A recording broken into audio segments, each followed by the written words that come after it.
ხონის თეატრმა თეატრალურ იმერეთზე სპექტაკლი გაიღიმე ჩიტი გამოფრინდება წარმოადგინა. რეჟისორ გოჩა კაპანაძის სპექტაკლის ჩვენება მესხიშვილის თეატრის ფოიეში შედგა. მაყურებელმა სცენაზე გაცოცხლებული ხონის ისტორიული წარსული და აწმყო იხილა. ისტორიულ მასალაზე აგებული ლირიული პიესა სავსეა იმ საამაყო ხონელების გახსენებით, რომელთაც დიდი წვლილი მიუძღვით ქართული პოეზიისა და ხელოვნების განვითარების საქმეში. ამასთან სპექტაკლი ისეთ მტკივნეულ თემას ეხება, როგორიცაა კომუნისტური რეჟიმი და რეპრესიების სასტიკი სერია.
ვიცოდეთ საიდან მოვდივართ, რა ისტორიიდან მოვდივართ, რა წარსული იყო, რო აღარ გავიმეოროთ ის შეცდომები, რო ეპოქალურ მოდი ასე ვთქვათ სივრცეში მოუწიათ ამ ორი ადამიანის ბედით თელ ქვეყანას.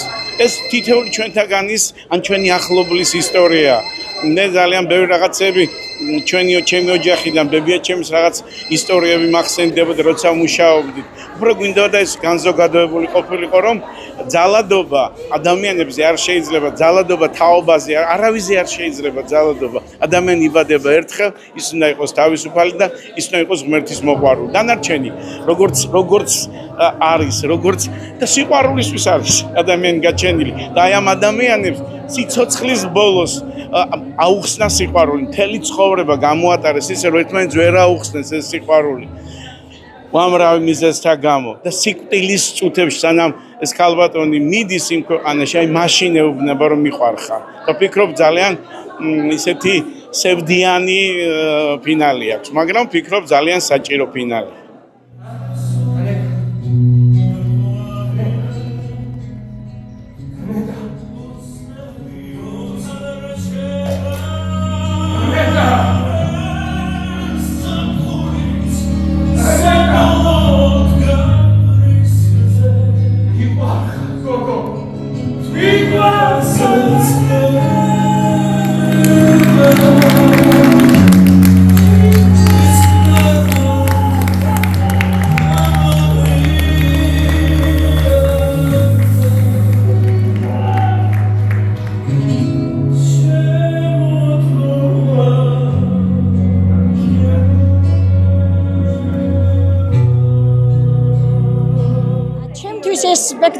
ფესტივალი, აი, რომ გითხრათ, სიცოცხლის გახანგრძლივებას ნიშნავს, იმიტომ რომ მე უკვე 75 წლისა ვარ, 2003 წელს მივიღე მონაწილეობა მაშინ სახალხო არტისტმა უნიჭიერესმა რეჟისორმა და მსახიობმა გიორგი რატიანმა დადგა მაია წყნეთელი და ბედნიერი ვიყავი რომ მაშინ ქალის საუკეთესო როლის შესრულებაში პირველი ადგილი დავიკავე.